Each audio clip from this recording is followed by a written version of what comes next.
Hey there, this is Ramona, and today's video is what motivates, inspires, or drives you towards your goals and dreams. And before we get started, if you do like this video or any of my videos, would you mind leaving a like, or maybe even subscribing to the channel, or leaving a comment, any kind of comment, even if it just says "but," I don't care. It's a comment.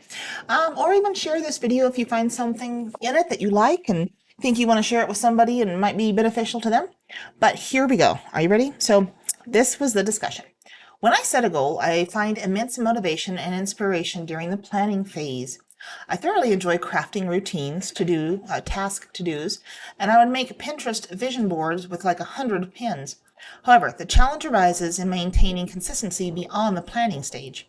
I am currently making vision boards to study hard, do what I love, and eat and be healthy for 2024 resolutions, but I get demotivated thinking after pinning all these pretty pics and making attractive routines. I won't do a damn thing towards working on it. As an INTJ, I'm curious, what keeps you guys motivated to persist in your journey? So here are the replies. Ready? Personally, what keeps me going is on the image I have of myself in the future. I'm very future oriented, and I have always imagined that my future self will think of me. Laugh out loud. I'm not saying it always works, though. I can totally relate. Like you, I'm future oriented too, but being that kind of sometimes diverges me from the present, which I try to work or not to. Thanks for sharing. I am actually going to try imagining future self thing like you for this year, like by writing a description of my future life in Pinterest boards and stuff. It's a fun task. In my experience, the initial excitement of setting goals can indeed be intoxicating. The planning phase, as you mentioned, is often filled with grander visions and meticulous strategies. It's easy to get lost in the intricate details of how we want things to be, isn't it? However, the crux of the matter lies in the execution. Consistency, as you rightly pointed out, is key. But it's also that there are many of us stumble. It's not about having the perfect plan or the most beautiful vision board.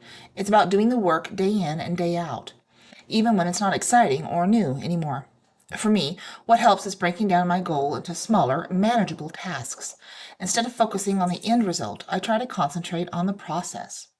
This shift in perspective makes the journey less daunting and more achievable. Moreover, accountability can be a powerful motivator. Whether it's a friend, family member, or a community, sharing your goals and progress with others can help you keep you on track. It adds a layer of responsibility that can spur you to take action, even on those days when you're feeling less than inspired. Lastly, remember that it's okay to have off days. Motivation ebbs and flows, and that's normal. What's important is not to let the temporary lull derail your entire journey. Keep going, keep pushing, and remember why you started in the first place. After all, the view from the top is worth the climb. Wow, what you really said resonates with my experience. Your advice about breaking down tasks into manageable goals and accountability is what I think is going to help me, and you're right. The end result shouldn't be the focus rather than the journey. I have a twin sis who can be accountable to laugh out loud. We try to share our daily goals and achievements and stuff, which becomes a great motivation factor. Thank you all for sharing. I want to make my parents proud, be someone that people can look up to and admire, and be successful in not only my career but my personal life too, which is a huge struggle for me. Funnily enough, I see myself getting success financially sooner than success within my personal life and interpersonal relationships. Ah, yes. I totally feel and relate to you on the difference between professional and personal success. Like, I may try to be a high academic achiever or a great finance planner, but I can't seem to achieve successful personal relations with family and friends like I want to, which is something I think most INTJs can relate to. My parents are also the best supporting people I have in life, and they are my reason to work harder than to make them proud.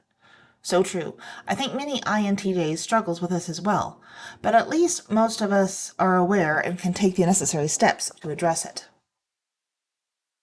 I just think like thinking about how to do a thing.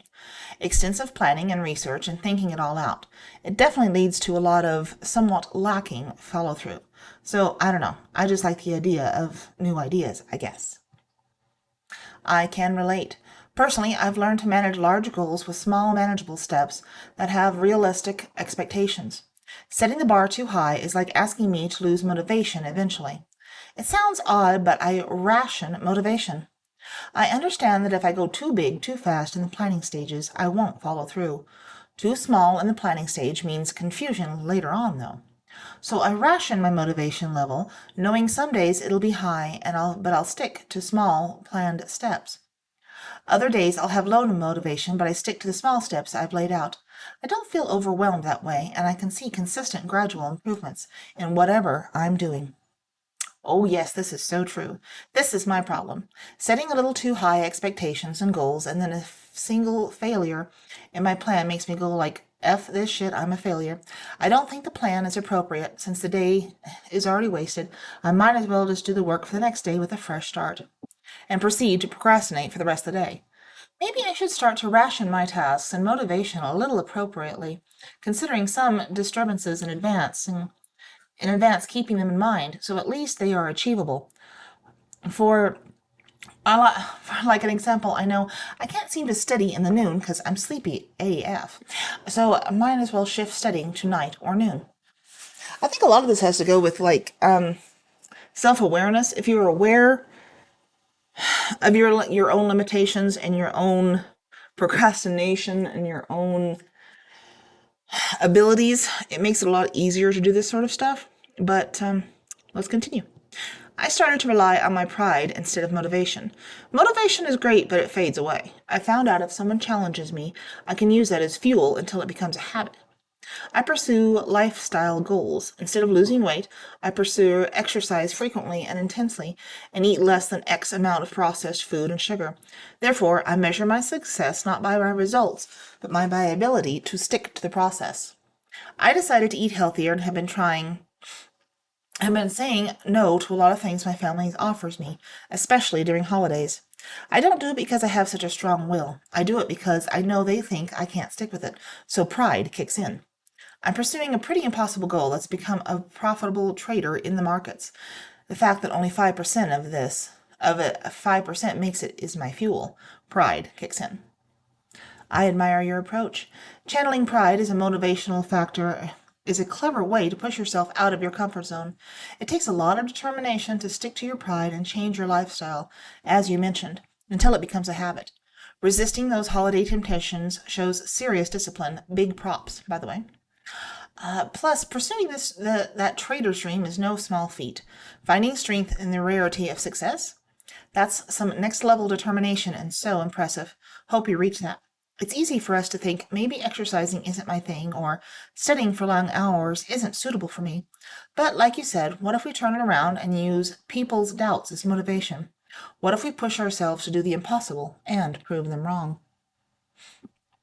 I didn't know INTJs wasted so much time doing something fun and unnecessary, like collecting 100 Pinterest pins. That's something I do, and I'm totally not an INTJ. You'd be surprised by how much time a typical INTJ can waste on just the planning phases of an idea. That's our home turf and happy place. Personally, I've never even used Pinterest, but I've gotten plenty of weird benders where I'll collect 100 bookmarks of things I'll read or images that are relevant to videos or watching a thing, and then just drop it and forget about it.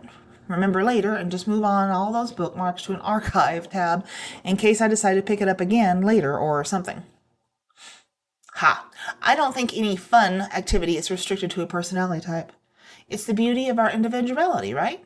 Like, I know an INFP friend who's very competitive, which might not be the first thing you'd associate with their personality type, since INFPs are known to prioritize harmony and a supportive environment. We're all a mix of interests and quirks and go beyond stereotypes. Pinteresting knows no personality boundaries. Aw, you're very nice. I love Pinteresting too. As a matter of fact, it doesn't surprise me that an INFP could be competitive. Because prioritizing harmony and a supportive environment is more of a very surface level description found in MBTI websites, which often makes the mistake of mixing up and defining a type with describing merely possible consequences to the type's function. It can be confusing to tell FI because FI can sort of look like anything, since it's basically the person's own likes, tastes, and values, in spite of what other people's likes, tastes, and values are.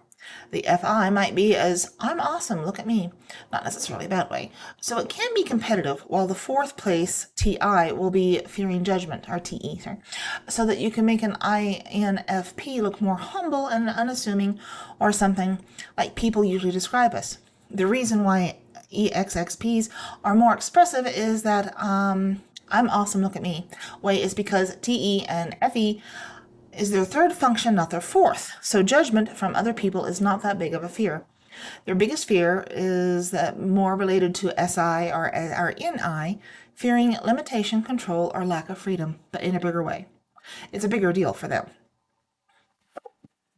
So this person's next motivation is drugs. I haven't been able to get a prescription for Adderall or something. So when I was younger and used, not abused, Coke, I would get so much shit done. Nowadays, I have a cocktail of resveratrol, ithimine. Oh, these are ones I can't pronounce. Rhodolia, Rosia, and curcumin, and it does the job adequately. I've never heard of some of those. Resveratrol, yeah. The rest, nope, sorry. I can see how drugs can provide a boost for short-term tasks, but I don't think they can be excessive or bad in the longer run. Or they can be. Like, have you considered potential long-term effects or side effects? What about some alternative strategies for focus and productivity could offer sustainable benefits without potential risks? What are your thoughts on that? If you have the luxury of that, sure, absolutely. But most of us need results here and now, because unfortunately, we need to make money to exist. Someone else says, I like not being hungry, cold, or uncomfortable. See, that's good motivation right there. Growth and being useful. The belief that not only are things within reach, but once achieved, will open up an entire new world for me and everyone around me. Someone else suggests dopamine in general. The fear of failure is the best motivator. Someone else says dying. Well, so this one's a little long. We'll end it with this one. This is a long one, but bottom paragraphs have practical ideas on how to stick with goals. I have an ideal vision of myself after some amount of time, say 2 years. I try to keep this vision of myself in mind as much as possible. So when I see my current self surrounding circumstances, I see how far I have from the vision. The longer the distance between current state and ideal state, the more discontent I am, and I'll be urged to move forward the ideal state. If current me is at x coordinate 0, the ideal state is a magnet sitting at x coordinate 10, and my current self is being consistently pulled toward the magnet. If I lose sight of the vision, the magnet basically ceases to exist, and I may wander in coordinates that aren't toward the ideal state. That's why it's important for me to always keep that future self viscerally in mind. As for what gives the magnet its magnetic pull, that would be fear and general wants. I know how despondent I would feel if at a certain age I didn't reach my ideal state. The ideal is horrifying to me, at least when really imagining it, letting it soak in. This, coupled with my goals being aligned with innate preferences, I'll touch on that later, keeps me on track. Some of the goals you mentioned were eating and being healthy. Why? Probably because you know it's good to do such a thing just by every metric. But if you want to do something and you're not doing it, it's because you don't want it enough. Just knowing you'd like to do something isn't always going to translate into wanting it enough to actually do anything. You can look at the Big Five model to infer potential sources of motivation. High agreeableness, a desire for intimate relations motivates you. Low agreeableness, disagreeable, winning competitions, coming out ahead of others motivates you. High openness, novel experiences or engaging with creative activities motivates you. High neuroticism? Security, the idea of achieving a sense of security, perhaps financially, motivates you. In my case, I am very high on openness, and my goal aligns well with allowing for my deepest wants, maximizing novel experiences and complete freedom to engage creatively. I can't say that word today. The goals that make us possible are the goals I have the easiest time following. Compare it with exercise goals, which have been the least consistent for me to follow. I know exercise is good, and it just can't translate to my core motivations or wants very easily. So here's an example to hopefully help you see how to want something more. I finally became consistent with exercise after reframing its benefits to fit what I want. Time and effective work are very dear to me. The way my goals are, every hour not spent towards them is an hour my ideal state is postponed, unlike, say, graduating university where I can spend 8-hour day or 12-hour day. Either way, you'll be graduating in 4 years. That all said, a vice I have is sloth. Early afternoon, I often crash into a fat nap despite getting good sleep the night before. Turns out, exercising around noon helps keep me from the post-noon fatigue away. This translates to no longer wasting an hour or two on slow work or napping, which translates to achieving my ideal state sooner. Before, I wanted to exercise knowing it was very important. It just didn't connect strong enough to anything I truly wanted. If anything, it was counterproductive because exercising takes time. Now, with a direct link from exercise to my deepest motivators, creative activity and novel experience, exercise, more time spent able to work toward a state of creativity and freedom to experience, all of a sudden exercise has gone from inconsistent to very consistent. Long as fuck. But really, you just gotta know the only reason why you aren't working towards something you wish you were is because you don't want it enough. And to want it enough, you need to know what drives you most and reframe any goal to be relevant to those drives. Your insights are a game changer. Seriously, this is one of the most useful and smartest replies I've come across. You seem so intelligent. I love this. Looking at the Big Five model you described, I can relate. I think I'm high on openness and low on agreeableness. The breakdown is spot on, and the concept of fear and desire as a magnetic pole makes total sense. Like for me, not using the full potential of myself is always the fear. I totally get the horror of not reaching the ideal state. Thanks a bunch for sharing your wisdom on wanting something enough and reframing goals. It's super practical and eye-opening. So there you go. Don't totally agree with all of these opinions and everything, but that's what makes a horse race a basic difference of opinion. Anyway, I hope you have enjoyed this video. Go check out another one if you'd like, and we'll talk to you later. Bye.